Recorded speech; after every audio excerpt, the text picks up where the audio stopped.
mali siya ng lagay, kundi ang pwede lang mag-comment ay mga members. Pero lahat pwedeng makapanood. Ang talino mo talaga. Oo, palakbakan sa ulo. Ang putang ina niya. Apakatalino. Iba talaga to, grabe. The best! Talino! Mga kahombre ko. Hindi, dapat for members lang yung makakakita. Paano ba gawin kaya itong live na to na members lang ang makakakita? Ayan, si Tess. Okay. Dapat walang ibang makapanood nito. Dapat members lang. Oh, kaya ba? Ito na, dalawa na to. Ayan. Ito, dalawa na. Umpisa mo na daw. Pelina! Shout out! 1988! Wow! Pelina! Ayan na! Sinimulan na ni Pelina! Naku, yari na kayo. Hindi, counted yung $10 ni Gail Collin kanina. Pagka tinapatan mo siya ng $10, magtatabla kayo. Ngayon, pagka hindi niya nalampasan yung $10 mo, talo siya. Go! Sige na, ayan na. Kung tabiruin niyo, matutulog na lang ako. Ayan na! Sinimulan na ni Janice Lee. Kulay mangga yan. Asa na kayo? Pakitaan mo, Gail Collin. Dito bago to. Talagang ito, ginawa to. Para sa'yo. Para sa inyo ni Tekla. Banatan mo, pag hindi bumana si Tekla, ibig sabihin, nanalo ka na. Sige na, pakitaan mo na, Gail Collin. Thank you. I-close ko na to, ha? Pagka 1 minute, wala akong makita. Tulog ko na to, hindi ko na to tutuloy. Sige na, tulog na ako. End stream. Bye-bye. Galawang mastermind talaga to.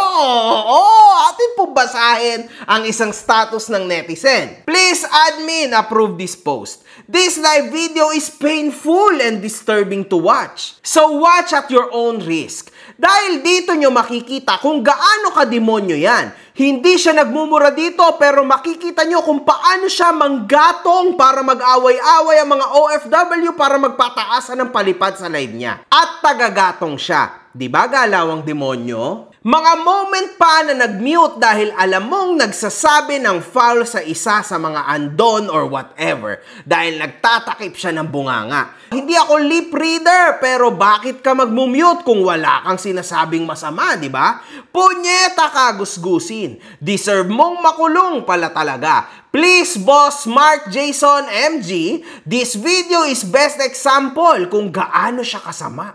Available pa ito ngayon sa YT niya. Please lang mga OFW, huwag kayong tatanga-tanga. This live video will serve us kung gaano ka-demonyo at mukhang pera si Gusgusin. He will take advantage of you and kapag willing victim ka, ubos ka. You can observe na mukhang may mga usapan sila na magpapalakihan ng palipad sa live niya. At super gatong siya na mag-away para syempre may palipad. May bago na namang kagaguhan na na-discover tong demonyo na ito. Dahil ang dami pa din OFW na nauuto. Pucha naman. Tangi na sa mga anak na mga OFW na ito. Sawayin nyo mga magulang nyo na nagsasayang ng pera sa tao na ito. Obviously, pineperahan niya lang kayo. He instigated na mag-away-away o yabangan ng mga OFW tapos palakihan ng palipad. Anong napapala nyo? Need na talagang makulong itong dalawa na ito dahil grabe. Mga walang puso at kayong mga ututong OFW kayo, ayan yung demonyong pinalaki nyo. Ayan, kayo ang mga tunay na demonyo. Kayo ang mga tunay na demonyo! Mga kahombre ko, naranasan ko maging OFW at naging sobrang hirap ng sitwasyon ko, trabaho, walang katapusan trabaho at syempre sakripisyo. Alam niyo yung hard-earned money nyo, wag nyo nang ibibigay pa sa mga pinagpapadalahan nyo ng pera. Kasi sa panahon ngayon, yung mga pinagpapadalahan yung ibang mga application or physical ng pera, napakalalaki ng transaction fees. Kaya dito ka na lang sa TapTapSend. Mga kahombre ko, sobrang nakakatuwa tong app na to. Dahil bukod sa napakatinding exchange rates nito, zero fees pa pagdating sa pagpapadala mo sa bangko at mobile wallets tulad ng GCash at Maya. 95% ng mga transaction ay dumadating agad just within 5 minutes. Napakasulit talaga nito mga kahombre ko. Now, kung gusto mo mapadali ang buhay mo tulad ng mga sinabi ko, i-download mo na ang TapTapSend. After mong i-download ito, mag-sign up ka na. Pero syempre mga kahombre ko, huwag mong kakalimutan ang promo code ko na makagago nang magkaroon ka ng extra $20.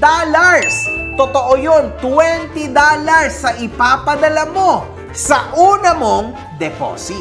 Ano pa ang inihintay mo, kahombre ko? I-tap-tap-send mo na yan.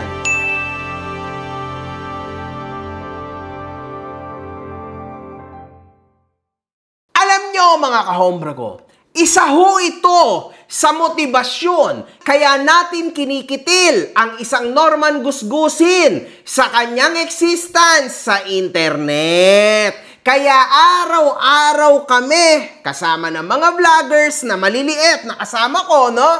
Na inuulit-ulit at kami ay nandito to raise full awareness sa tao na ito. And yet, mga kahombre ko, meron pong ibang mga influencer dyan sa tabi-tabi na gusto pang bigyan ng platform ang tao na ito, mga kahombre ko. At kung sino mang magbibigay ng platform pa sa tao na ito, whether positibo or negatibo, pero bigyan mo ng boses ito, malamang ibabaon ka, hindi 6 feet under, 1 million feet under ng mga tao.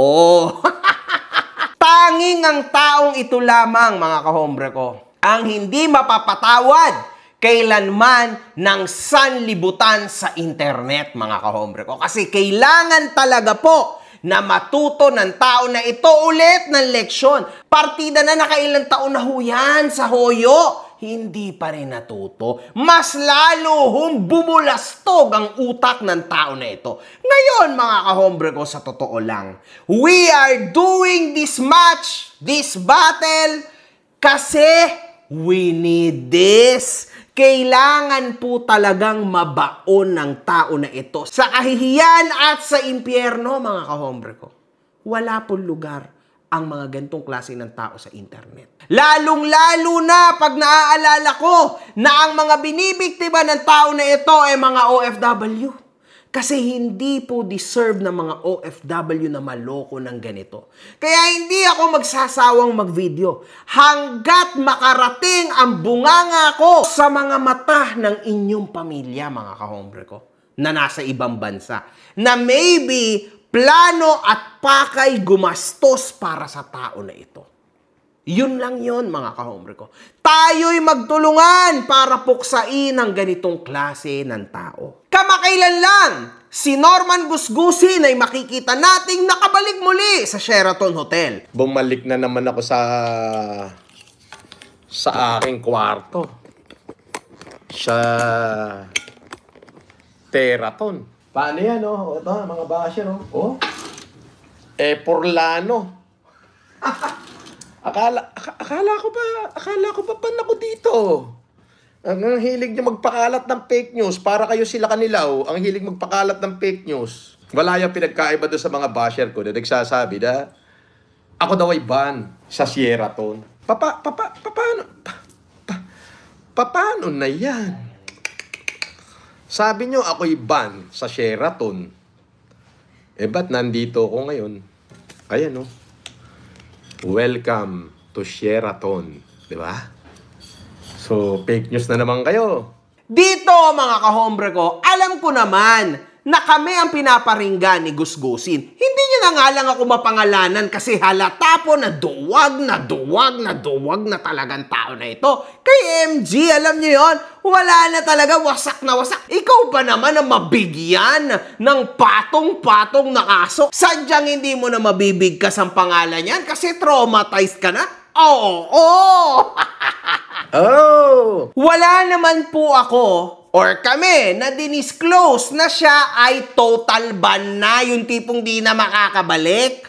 Ang sinabi lang namin, siya'y naban. And I insist, he was banned. Kasi almost 2 months po siya na hindi nakabalik sa Sheraton Hotel. So, totoo yun, mga kahombre ko. Sa tingin nyo ba yung taong adik kayang magbago ng isang snap lang? All of a sudden, kinabukasan, hindi ka na adik sa sugal? Oo, imposible yun, mga kahombre ko. Alam nyo yan. Ibig sabihin nun, hindi ka na pinabalik kasi naban ka. Pwede naman pong ma-uplift yung ban mo. Kasi nobody knows yung totoo. Kasi wala naman talagang official statement yan, di ba? Kumbaga, medyo may halong haka-haka yan ha. Napaalis siya dahil dugyot siya, napaalis siya dahil ganito siya, napaalis siya kasi may utang siya. Hindi naman tayo kahit kailan magkakaroon ng official statement, tama? Kumbaga, malalaman at malalaman lang natin to sa bunganga ni Gusgusin at sa actions ni Gusgusin. Kasi gano'n naman talaga eh. Kasi siya lang naman talaga ang bumabaon sa sarili niya. Tama, di ba? Take note of that. So ngayon, mga kahombre ko, siya po ay tunay na naban sa Sheraton. Real talk yan. Pero ngayon siya ay nakabalik. Grabe! Mas matagal pa po ang ibinoka niya na siya ay nakabalik sa Sheraton kaysa sa actual stay niya. Pinabalik lang po siya kasi ayon sa kanya, siya ay pinatawag sa isang tournament ng baccarat, mga kahombre ko. Pero sige na. Boss, mukhang olas ka ngayon ha. Hindi naman ako nagsugal. Nag-ano lang ako, tawag dito. Nag-tournament lang. Ano yun eh, 3.8 million Hong Kong dollar. Pumasok ako sa nanalo ko sa elimination, nanalo ko sa quarterfinal. Doong semis na, 2 na lang kaming natitira sa mesa. Last deal na. Nalaglag ako. Kung hindi siya nakahirit ng 9, nasa final ako. At doon, kung dumating ako sa final, malamang, minimum 5 million to champion, 15 million na makukuha ko. Pero sige na, player ka ng baccarat. Pero after nun, straight pinaalis na agad siya. Kaya naman kanina yung live niya parang may halong lungkot. Oo. Huwag niyong kakalimutan. Yan tao na yan ay very precise. 4:59 a.m., nando na ho siya sa free breakfast. So, napaka-imposible, mga kahombre ko. Hindi niya inavail yun. Kinaumagahan ang stay niya. Ibig sabihin, madaling araw palang lumikas na. Oo. Hindi kaya may tinataguan to sa Sheraton? Hindi kaya nakakatunog to na hinahabol siya ng isang abogado? Norman Gusgusin, huling-huli ka na. Sa 10 sinabi mo, 11 kasinungalingan. Oo. Anyway, let's move forward. Alam naman natin sa sobrang yabang ng tao na ito na nanalo siya ng 500,000 Hong Kong dollars back in the day sa baccarat na tournament. Almost 4 million pesos po yan. And since champion siya noon, malamang isinabak siya ulit sa tournament kasi nga may privilege siya as siya yung past na champion. Yun lang yun. Hindi ka naman pinabalik talaga or hindi ka naman talaga resident ulit dyan sa Sheraton. Ilang oras lang yun? Oo. Akala mo siguro makakaisa ka na, makakatsamba ka, no? Dati, oo, kasi wala pa ako noon. Ngayon kasi, na dumating na ako sa buhay mo, habang buhay ka ng mamalasin, oo. Yan ang totoo, Gusgusin. Kaya kung ako sa'yo, magpahoyo ka na lang at kapag nahoyo ka, malamang titigilan na kita. Kasi yan lang naman ang pakay ko sa'yo, ang mahoyo ka talaga. Oo! At gagawin ko yan. Maraming salamat sa patong-patong na kaso na ibinigay ko sa'yo. Alam nyo kasi, mga kahombre ko, ganito yan. Maraming vlogger ang bumabati ko sa tao na ito. Maraming tao ang naargabyado di umano ng tao na ito. Kaso lang, unang beses niya talagang nakaharap sa isang influencer, nababanatan siya, mapa-internet man yan, personal man yan, o legal. Kasi usually, ang mga nakakabanatan nito, mahina sa personal at mahina sa legal. Ngayon lang kasi siya talaga nakaharap ng totoong katapat niya. Ayan ho talaga yung totoo dyan, mga kahombre ko. Kaya sa totoo lang, kung makikita nyo, tagilid na tagilid siya. Ano ang gagawin niya? Ano ang gagawin niya, pamalit? Ang titirahin niya ay yung mga tao na hindi kayang sumagot sa kanya. Oo! Tulad niyan, yung ASEC ng LTO. Si ASEC Lacanilaw. Malamang hindi ka sasagutin yan, gusgusin. Sino ka ba? Kaya kung ako sa'yo, come back to me kasi sa akin ka may unfinished business. Huwag mong kakalimutan yung pangako ko sa'yo. Yung mga i-final mo sa akin, sa'yo ko rin kukunin yung panggastos ko doon. Oo! Oh. Hindi matatapos ang lahat ng ito. Maniwala ka kasi talagang tatapatan kita kahit saan. Pustahan tayo, Norman Gusgusin. Hanggang sa impyerno, kasama mo ko doon kasi mas ako sa'yo. Trust me!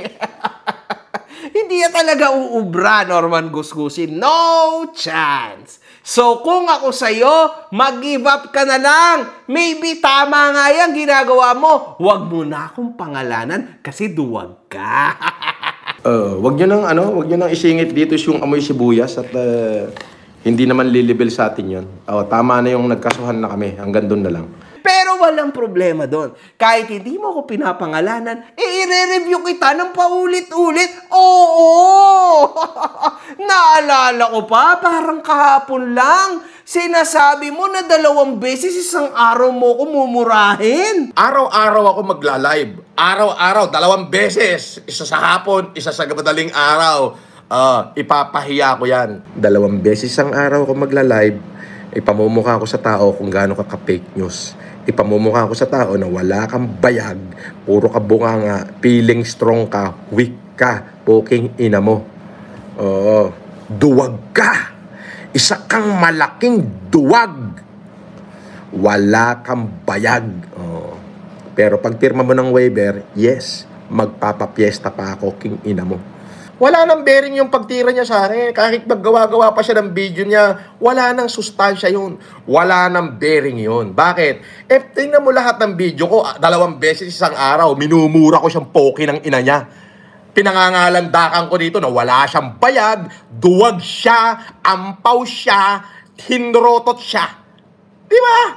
As sakit nun. Wala na sasakit sa pinagsasasabi ko.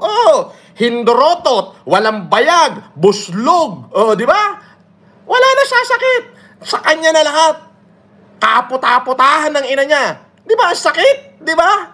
Sobrang bastos ng bunganga na. Namimiss ko na yan. Namimiss ko na yung mga ganito mong galit sa akin. Kinang ina mo, hindrotot ka talaga, puking ina mo, puking ina mo! Putang ina mo, makabaho, pakshit ka! Putang ina mo uli! Makagago! Eto, talaga binabanggit na kita, makagago! Puking ina mo! Hayop ka! Pati yung inaanak ko, gusto mo pang magsinungaling para mapahamak yung anak, yung ama, puking ina mo ulit! Walang hiya ka talaga, putang ina mong Indiano kang panghimbaho! Okay na, ngayon ka magpakita sa akin, puking ina mo. Pag hindi ko binasag-basag yung mukha mo, putang ina mo. Ngayon ka magpunta rito, ngayon ka magtapang-tapangan. Putang ina mo. Magtapang-tapangan ka ngayon. Ano? Ayan, minumura kita, makagago, maliwanag.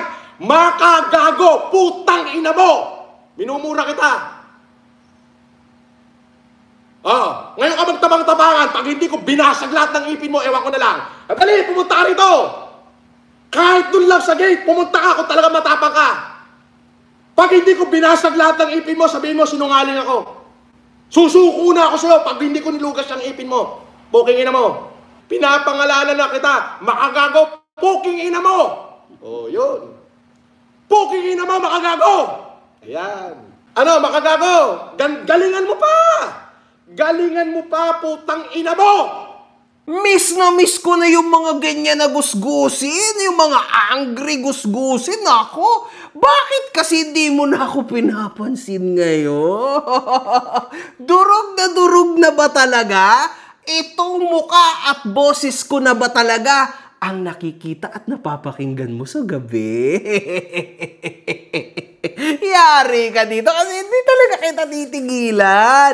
Millions yan sayang naman. Sa Sheraton Hotel, mga kahombre ko, mapapansin nating naninigarilyo sa loob ng kwarto niya si Norman Gusgusin. Dati pa man din, siya'y naninigarilyo na dito. At kumalat ang mga balita na pinagmumultahan pa ito noon dahil sa smoking penalty fee. The Sheraton Manila Hotel at Newport World Resorts is a smoke-free hotel, meaning rooms like 715 are generally non-smoking, with designated smoking areas likely available outdoors. Smoking in rooms incurs significant fines. So check the hotel-specific policy on smoking for exact rates and location, mga kahombre ko. Kaso lang, mga kahombre ko, mukhang siya po ay naninigarilyo sa loob ng kwarto niya. So kahit po dito, makikita natin kung gaano kabastos ho talaga ang tao na ito. Nakakasuka talaga, no? Kahit ultimong ganitong mga maliliit lang na bagay, hindi niya talaga kayang sagutin. Oo, panghoyo talaga to, mga kahombre ko. Kasi ito pong mga ganitong galawan, sa totoo lang, baka nga kahit sa hoyo, hindi tanggapin to. Tadyakan to sa hoyo, mga kahombre ko. Kasi sa hoyo, meron talagang ano yan. Perfect system doon, mga kahombre ko, di ba? May proper timing, may proper ways, may proper manners. Itong tao na ito, mga kahombre ko, binigyan na ng maganda, pero walang manners. Wala talagang manners, mga kahombre ko. Hindi mo rin naman pwedeng sabihin dahil wala tong tinapos. Kasi hindi po lahat ng walang tinapos ay gantong kaob-ob, mga kahombre ko. Hindi totoo yun, ha? Marami nga ho dyan na walang tinapos pero may mas manners pa kesa sa mga taong may natapos. Real talk yan. Pero itong tao na to kakaiba, mga kahombre ko, kasi nag-impose na ng rules and regulations. Ilang beses na siya namultahan na fine. And yet, ginagawa niya pa rin. Ganyan ho ang takbo ng utak ng isang self-centered na tao na si Mangusin, mga kahombre ko.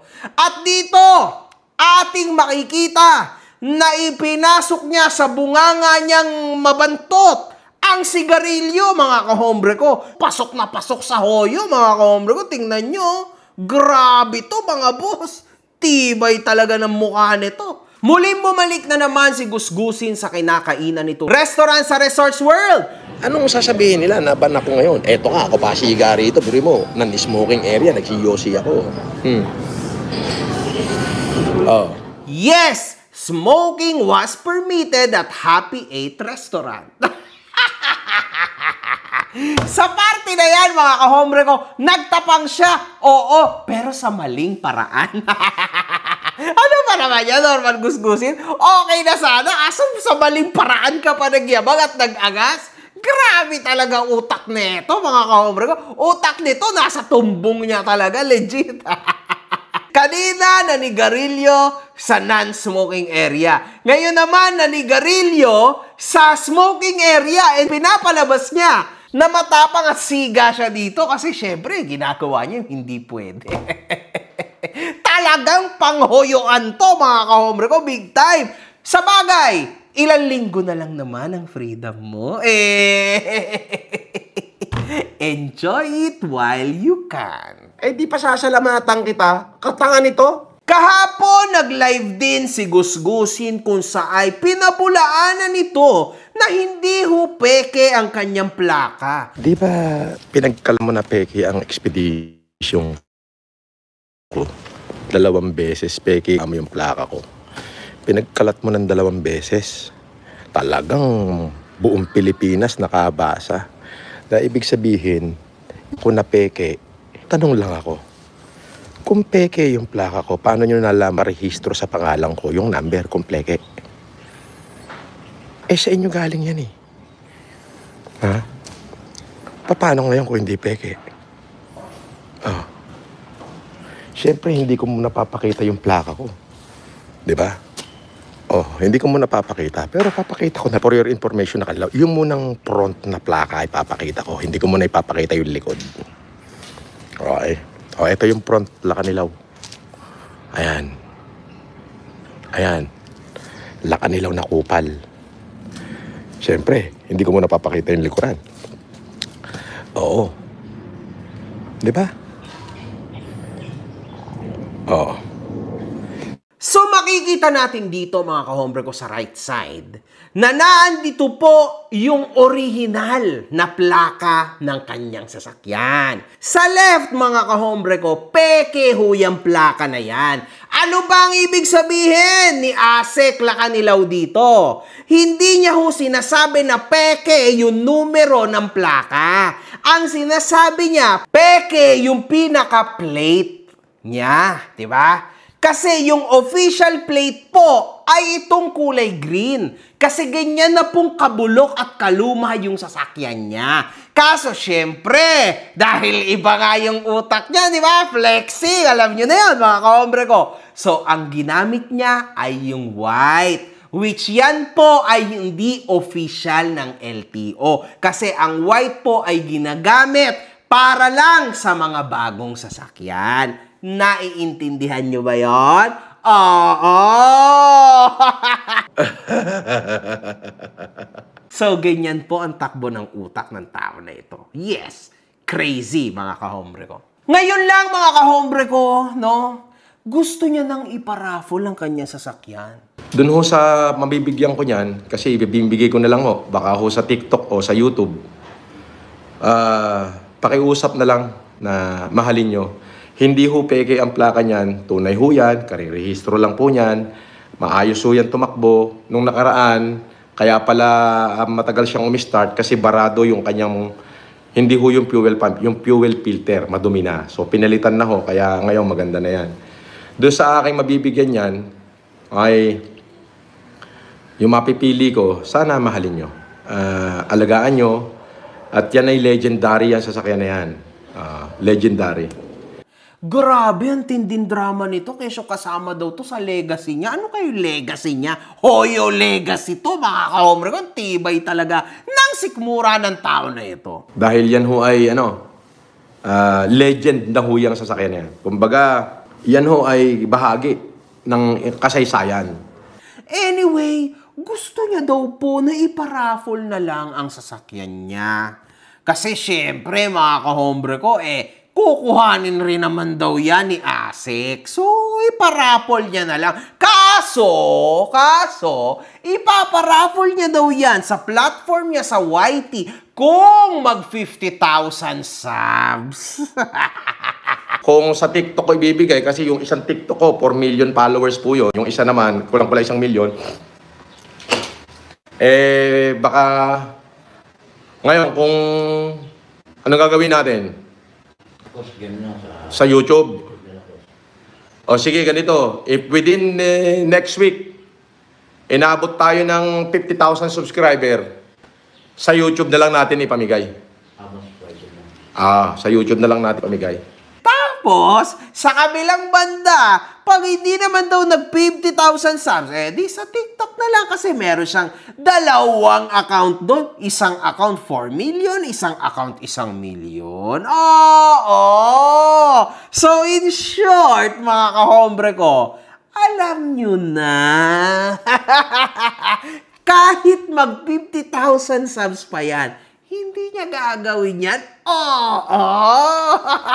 Yung pamimigay niya nga ng bigas, sabi niya sa mga basher niya ibibigay. Saan niya ibinigay? Sa mga gwardya ng subdivision. Ano yun? Nakala ka ba sa mga basher? Hindi pa yon. Kung ano-ano daw ho ang pupuntahan niya, mga kahombre ko. Pero hindi niya naman pinuntahan. Alam niyo na yan, oo. Kaya alam niyo, mga kahombre ko, huwag kayong magpapaniwala sa tao na yan. Because sa 10 sinabi niya, 11 ang kasinungalingan. So hanggang dito na lang, mga kahombre ko. Alam niyo na, meron pang susunod kasi hindi pa naman ako magbabakasyon. Chill! One love! Good fucking vibes! Mga putang ina nyo kayo.